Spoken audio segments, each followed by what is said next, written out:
Hello mga kabidyo, okay, samahan niyo ako. Di ko pa kasi natetesting tong ating subwoofer. Hindi pa natin na-i-match itong ating subwoofer at ating high, yung ating mid-high. Okay, itong dual na D12. Pero sa pagkakataon to mga kabidyo, okay, pinaghiwalay ko yung kanyang dual. Ginawa ko siyang left and right sa linya ng ating amplifier. Dahil nung nakaraan kasi ginawa ko dito kasi is pinag-parallel ko yung ating dalawang D12. So ngayon pinaghiwalay ko siya mga kabidyo, okay. Ginawa ko siyang individual na lang siya. Left and right ang mangyayari sa kanya. And then itong ating D12 na high. Okay, gagamit tayo ng dalawang Sakura 735 na dalawang amplifier mga kabidyo, okay. Testingin na natin. Samahan niyo ako kung maganda ba yung kalalabasan ng ating sounds, okay?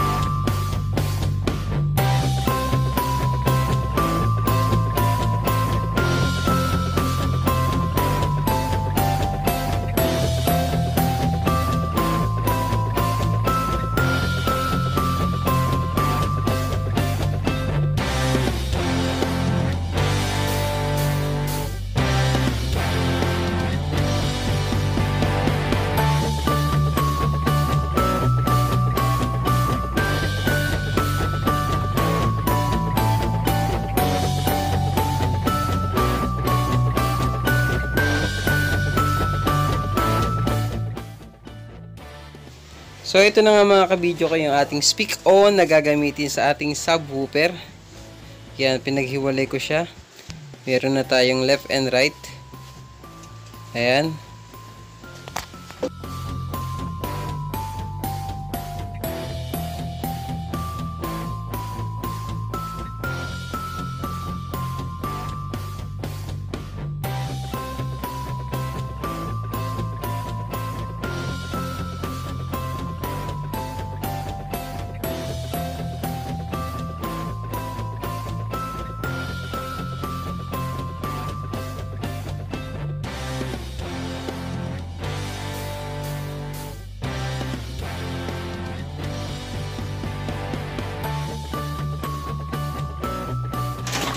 At itong speak on naman to mga kabidyo, okay, is para sa ating mid-high.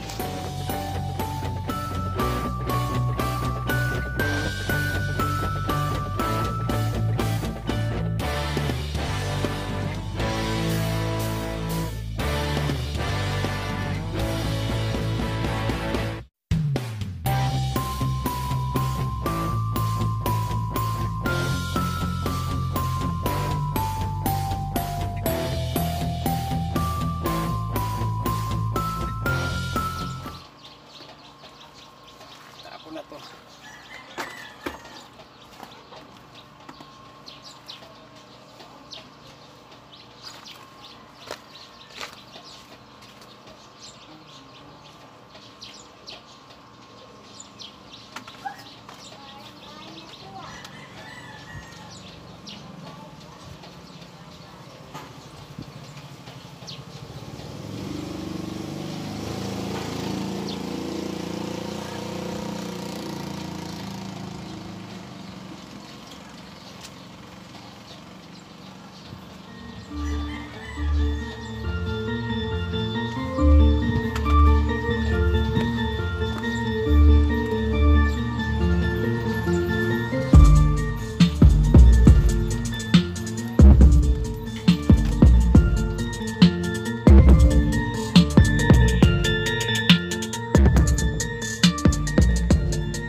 So ayan mga kabidyo, gumamit tayo ng laptop.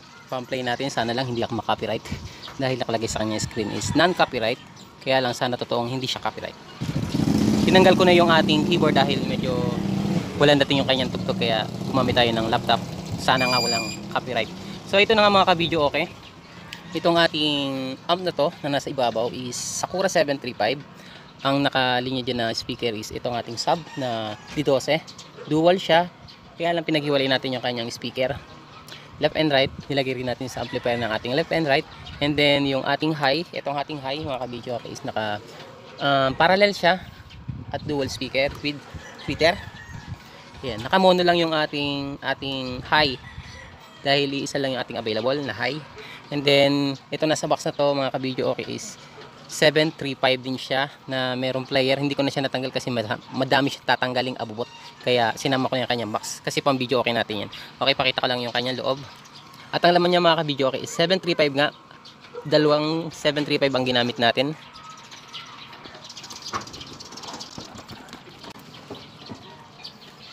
Ayun siya mga kabidyo, okay. Ang nakalinya dyan is yung ating high. At ang volume natin dyan mga kabidyo, okay, habang tumutugtog kanina is alas 10. Ayan siya.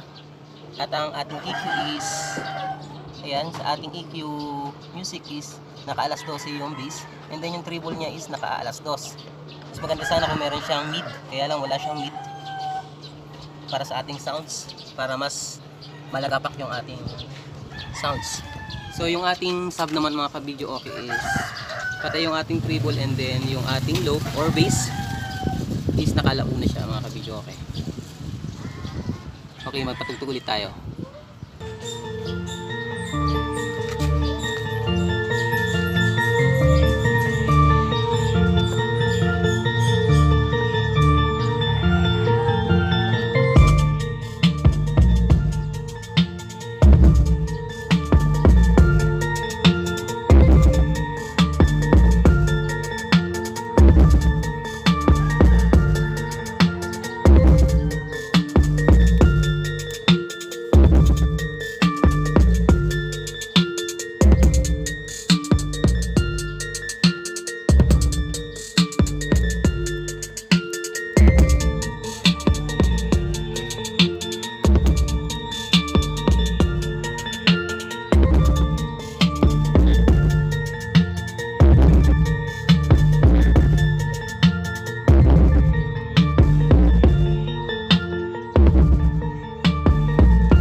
Subukan nating patayin yung ating sub.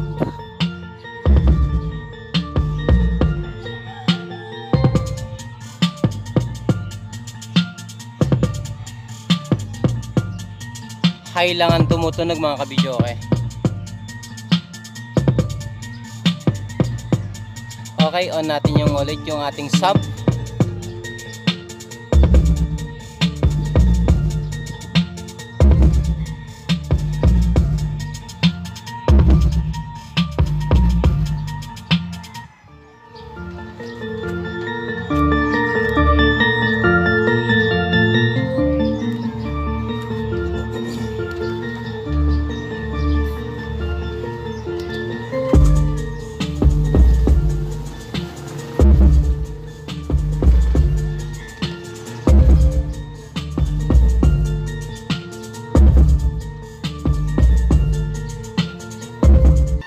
So dito muna tayo sa likod mga kabidyo, okay. Ito nga yung ating high. Ayan. Yung linya niya, yung ating amplifier is ito. Ayan siya. Nakamono siya or unbalanced tayo mga kabidyo, okay. Yung linya natin ng speaker is nasa left lang. Wala tayo sa right. Okay. Yung wattage nitong ating speaker na high is 600 watts na D12. Tapos meron siyang high or tweeter na 300 watts. And then yung ating sub nga mga kabidyo, okay, is yung ating targa na dalawang D12. At naka dual, ano siya, dual coil. Naka 8 ohms siya. Imbis naka 4 ohms, ginawa ko siyang 8 ohms para pareha sila. So ito nga yung kanyang speak on mga kabidyo, okay. Ayan. Dinalawa ko na lang sa isang speak on. And then ito yung kanyang amplifier. Ayan, naka left and right tayo mga ka-video okay. Sa ating linya naman ng laptop mga ka-video okay is ito siya. Ito yung una nating amp na pumasok yung ating player. Pumasok tayo sa input ng A. Ito yung galing sa laptop, and then sa ating subwoofer mga ka-video okay is dito tayo kumuha ng line out. Nasa record tayo. Ito yung papuntang sub. Ito siya mga ka-video okay, and then pumunta siya sa B. Okay, play ulit natin mga ka-video okay.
So ito na nga mga ka-video okay yung ating testing.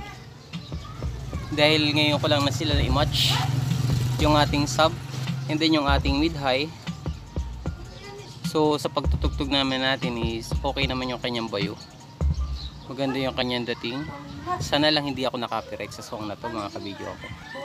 At sa mga hindi po nagsasubscribe yan mga ka-video okay, subscribe na po kayo and notification bell, pakidamay na rin para lagi kayong updated sa aking mga ginagawang video. Maraming salamat at hanggang sa muli and God bless.